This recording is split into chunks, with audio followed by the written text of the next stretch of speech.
Olá, alunos do Instituto. Sejam bem-vindos a mais esta videoaula. Hoje estudaremos as sessões 109 e 110 de Doutrina e Convênios.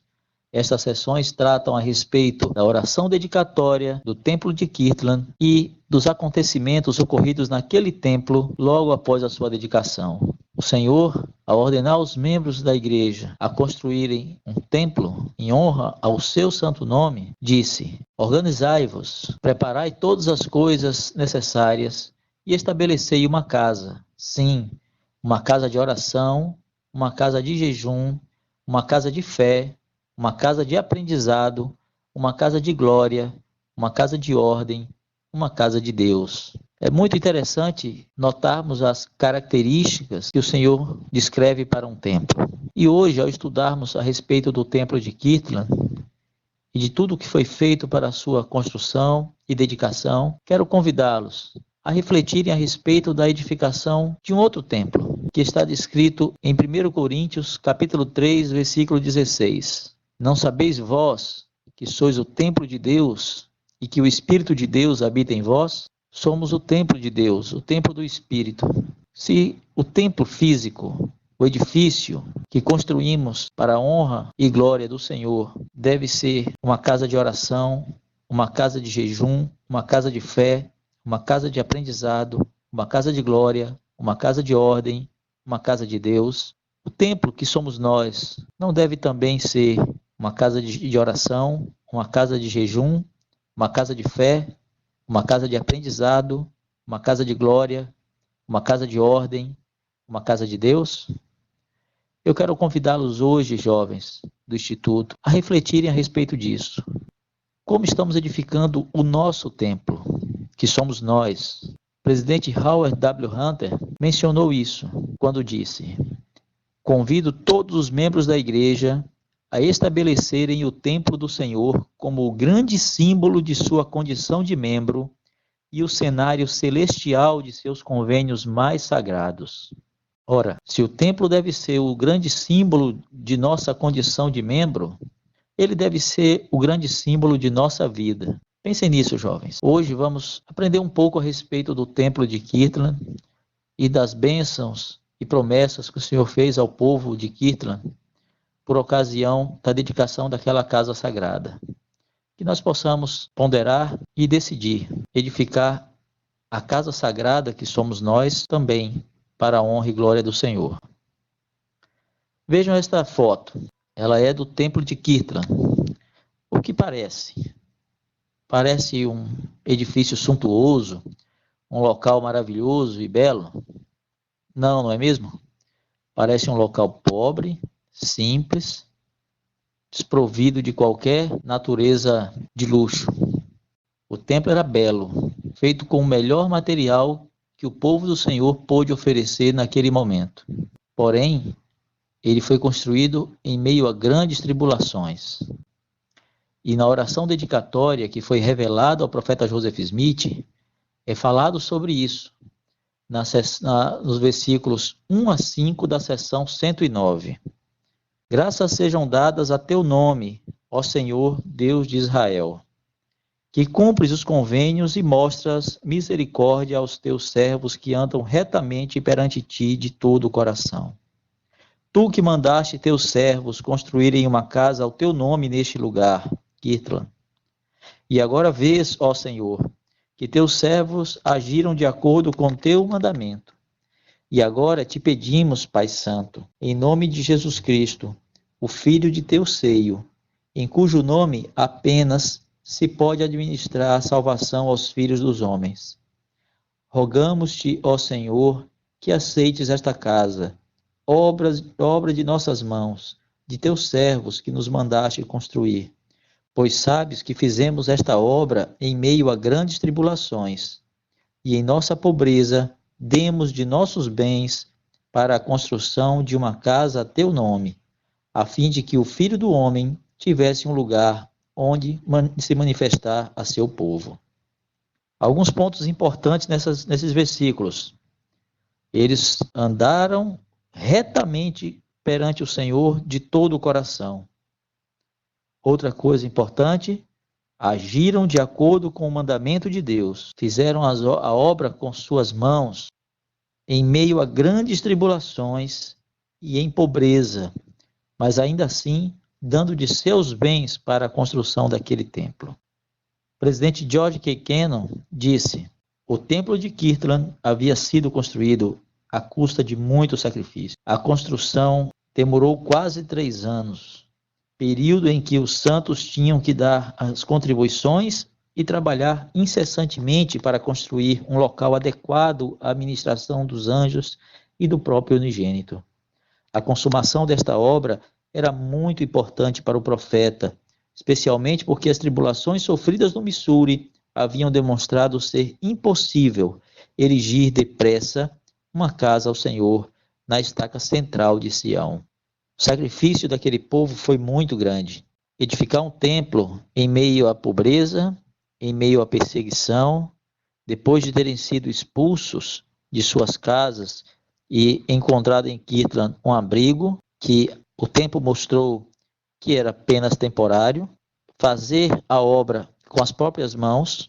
O profeta Joseph Smith, ele próprio, era um mestre de obras na pedreira, da qual os membros extraíam pedras para a construção do templo. Eles tinham que construir o templo sempre vigilantes contra a ação da turba que queria destruir a obra. Grandes sacrifícios trazem bênçãos. E o Senhor tinha bênçãos para aquele povo. Os versículos 14, 25, 26, 38, 67 e 73 são alguns dos que mostram bênçãos que o Senhor deu àquele povo naquela época e prometeu para gerações futuras. Eu gostaria que agora vocês pausassem este vídeo. Quero pedir que você escrevam as bênçãos que você recebeu ao sacrificar-se para participar do trabalho do templo. Anote isso em seu diário de estudo. Que bênçãos o Senhor já lhe concedeu pelo seu trabalho, pelo seu sacrifício na obra do templo do Senhor. Pause o vídeo para fazer essas anotações. Quando terminar suas anotações, recomece o vídeo. Muito bom. Viu quantas bênçãos o Senhor já lhe concedeu? O Elder Boyd Kapecker diz: quando estão angustiados ou quando se debatem mentalmente com decisões cruciais, é comum os membros da igreja irem ao templo. É um bom lugar para levarmos nossas preocupações. O Senhor nos abençoará à medida que realizarmos o trabalho sagrado dos templos. As bênçãos não se limitarão ao serviço prestado no templo. Seremos abençoados em todos os nossos empreendimentos. Se você ainda não está enxergando muitas bênçãos por seu sacrifício para o trabalho do templo, abra um pouco mais a visão. O Senhor, como disse o Elder Pecker, o abençoará em todos os seus empreendimentos, por seu esforço diligente do trabalho do templo.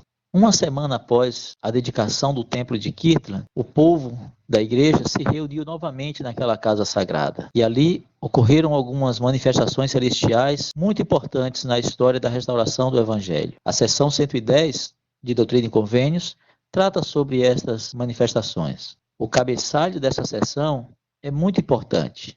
Olha o que ele diz. Visões manifestadas a Joseph Smith, o profeta, e a Oliver Cowdery, no templo de Kirtland, Ohio, em 3 de abril de 1836. Naquela ocasião, realizava-se uma reunião dominical. A história de Joseph Smith registra: à tarde, ajudei os outros presidentes na distribuição da ceia do Senhor à igreja, recebendo-a dos 12 que tiveram o privilégio de oficiar à mesa sagrada hoje. Após realizar esse serviço para meus irmãos, retirei-me para o púlpito e, estando as cortinas abaixadas, curvei-me com Oliver Cowdery em solene e silenciosa oração. Após orarmos, a seguinte visão foi nos dada. Há alguns pontos muito importantes aqui neste cabeçalho, queridos alunos. Vamos lembrar que o templo de Kirtland servia também como local de congregação dos membros da igreja. E naquele domingo, eles estavam reunidos ali no templo para o sacramento do Senhor. Algumas coisas importantes aqui.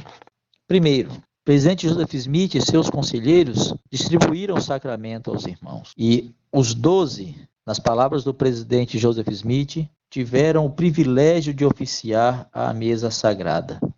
Irmãos do sacerdócio, oficiar no sacramento do Senhor tem sido um privilégio para você? Oficiar em qualquer outra ordenança tem sido um momento sagrado? Irmãos e irmãs, o sacramento que tomamos no domingo tem sido para você um momento sagrado? Quando você olha para aquela mesa com o pão e a água, em sua mente e em seu coração, aquela é uma mesa sagrada? É importante ponderarmos sobre isso. Na edificação do nosso templo, que somos nós, precisamos reconhecer as coisas sagradas como elas são. Precisamos reconhecer as ordenanças como sagradas. Aquele momento do sacramento é um momento especial em que renovamos os convênios batismais. E se o presidente Joseph Smith descreveu de maneira tão solene aquele momento, e ele mesmo se empenhou em distribuir o sacramento aos membros da igreja, quanto mais nós devemos reconhecer este momento que temos todos os domingos como maravilhoso. Um outro ponto que chama muita atenção é que, após os serviços dominicais, o profeta Joseph Smith e Oliver Cowdery se retiraram para o púlpito, que ficava atrás de uma cortina. Essa cortina era fechada e separava o púlpito da congregação. O profeta Joseph Smith se retirou para aquele local reservado e, em solene e silenciosa oração, se curvou junto com Oliver Cowdery. Temos tido a paciência de esperar em silêncio, em profunda meditação, alguns minutos antes do início da reunião sacramental, ou temos silenciado apenas quando o membro do bispado diz: bom dia, sejam bem-vindos a esta reunião sacramental. A reverência traz o espírito. Precisamos lembrar sempre disso. Ali, naquele púlpito, após a sua oração, o profeta Joseph Smith e Oliver Cowdery receberam alguns visitantes celestiais. O primeiro destes foi o próprio Salvador Jesus Cristo. Os versículos 2 a 7 e o versículo 9 relatam: vimos o Senhor de pé no parapeito do púlpito, diante de nós, e os seus olhos eram como uma labareda de fogo. Os cabelos de sua cabeça eram brancos como a pura neve. O seu semblante resplandecia mais do que o brilho do sol, e a sua voz era como o ruído de muitas águas. Sim, a voz de Jeová, que dizia: eu sou o primeiro e o último, sou o que vive, sou o que foi morto. Eu sou o vosso advogado junto ao Pai. Eis que perdoados vos são os vossos pecados. Estais limpos diante de mim. Portanto, erguei a cabeça e regozijai-vos. Que se regozije o coração de vossos irmãos e o coração de todo o meu povo, que com sua força construiu esta casa ao meu nome. Pois eis que aceitei esta casa, e meu nome aqui estará, e manifestar-me-ei a meu povo com misericórdia nesta casa. Sim, o coração de milhares e dezenas de milhares grandemente se regozijará em consequência das bênçãos que serão derramadas e da investidura com que meus servos foram investidos nesta casa. Que bênção maravilhosa, irmãos. Eles estavam vendo o Senhor diante deles. Escreveram o Senhor de maneira magnífica. E o Senhor disse-lhes que os pecados deles estavam perdoados e que o coração dos membros da igreja de Kirtland deveria se regozijar, porque ele, o Senhor Jesus Cristo, havia aceitado aquela casa. Irmãos, que bênção é saber que o Senhor Jesus Cristo aceita a obra que edificamos para Ele. É saber que o trabalho que fazemos para Ele foi aceito. A maior obra que estamos edificando é a nossa própria vida. Que bênção será que no último dia o Senhor aceite esta grande obra. Que sobre esta grande obra repouse o nome do Senhor. Notem que no versículo 9, o Senhor diz que o coração de milhares e dezenas de milhares grandemente se regozijarão em função do trabalho daquele povo, das bênçãos que gerações e gerações receberiam. E nós estamos recebendo essas mesmas bênçãos ainda, quando temos tantos templos espalhados no mundo hoje. E logo que o Senhor deixou Joseph Oliver, um outro visitante apareceu. Isto está registrado no versículo 11. Depois de encerrar-se esta visão, os céus tornaram-se a abrir, e Moisés apareceu diante de nós e conferiu-nos as chaves para coligar Israel das 4 partes da terra e trazer as 10 tribos da terra do norte. Moisés apareceu a Joseph e a Oliver e concedeu a eles as chaves da coligação de Israel. Vejam o que disse o elder Bruce R. McConkie. Moisés, o grande legislador de Israel, o profeta cuja vida foi à semelhança do próprio Messias, aquele que livrou Israel do cativeiro egípcio e conduziu o povo à terra da promissão, veio até Joseph Smith e Oliver Cowdery no dia 3 de abril de 1836, no templo de Kirtland.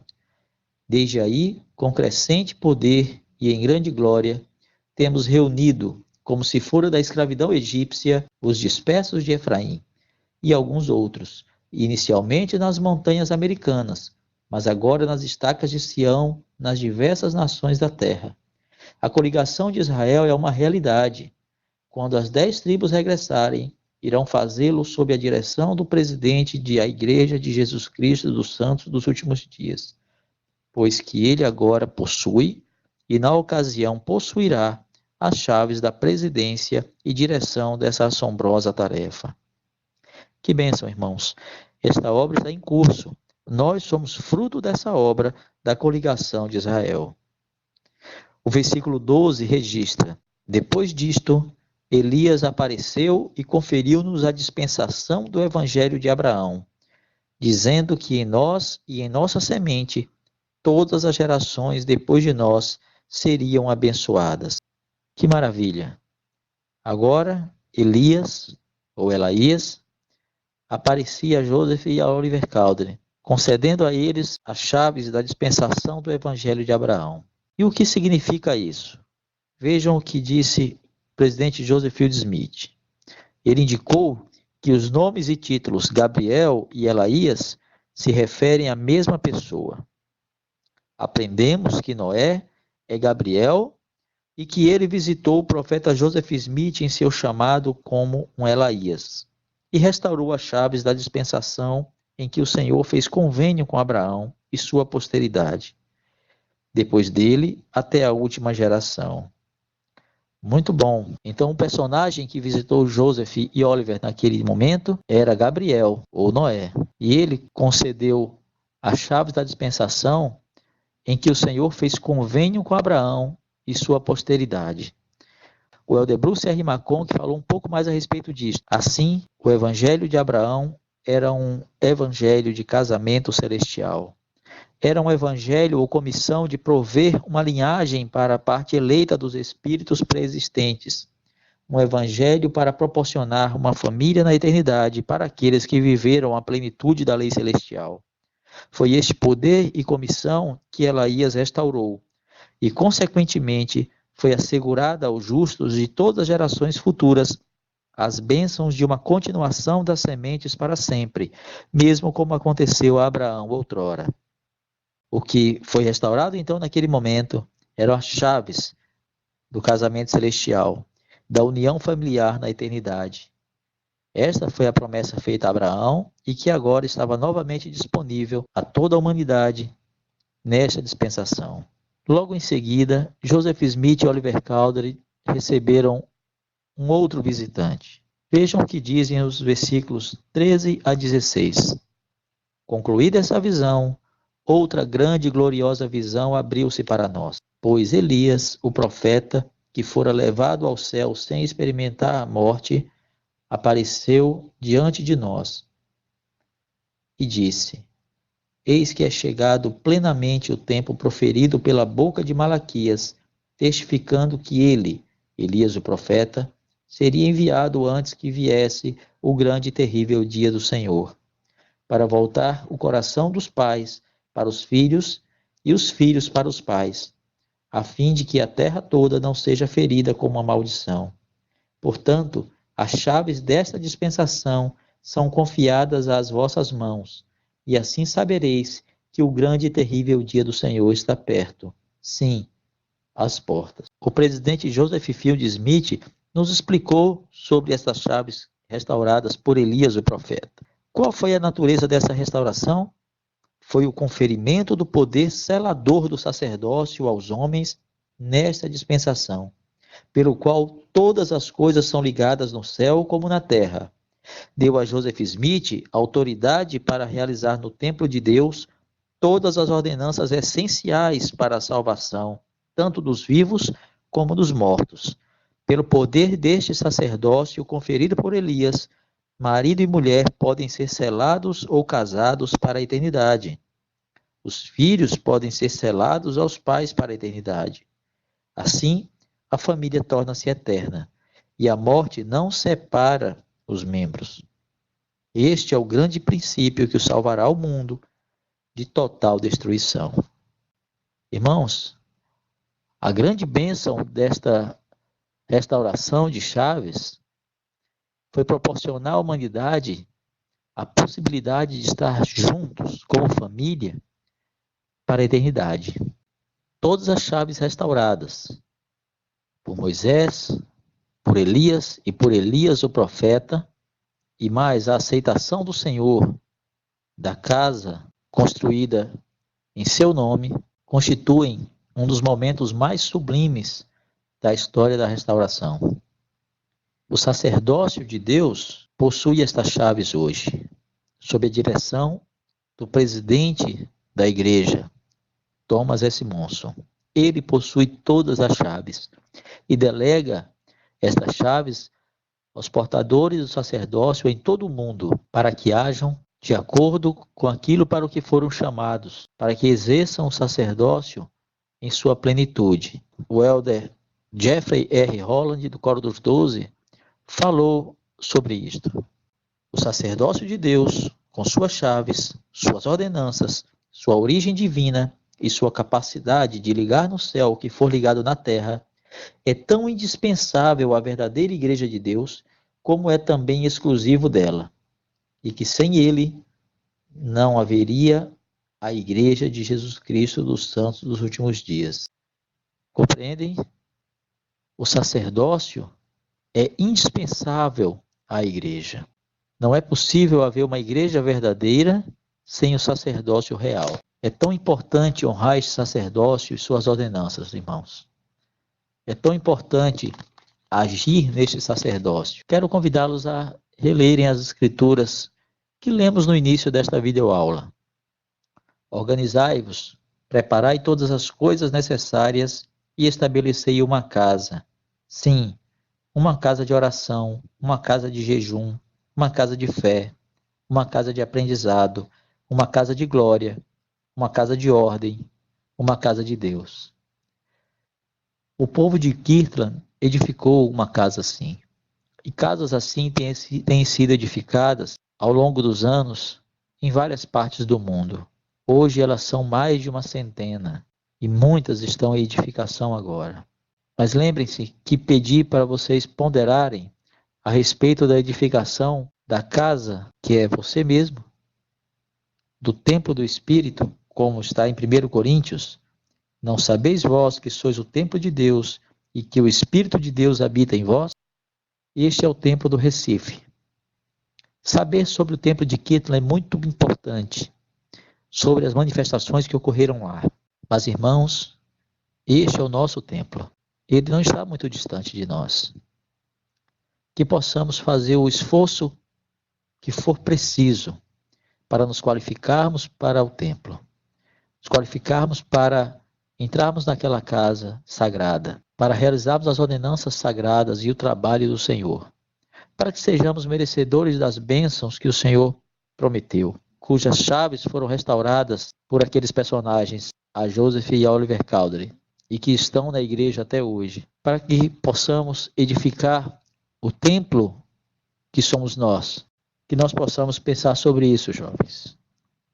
E pensando sobre isso, eu gostaria que vocês fizessem esta última tarefa.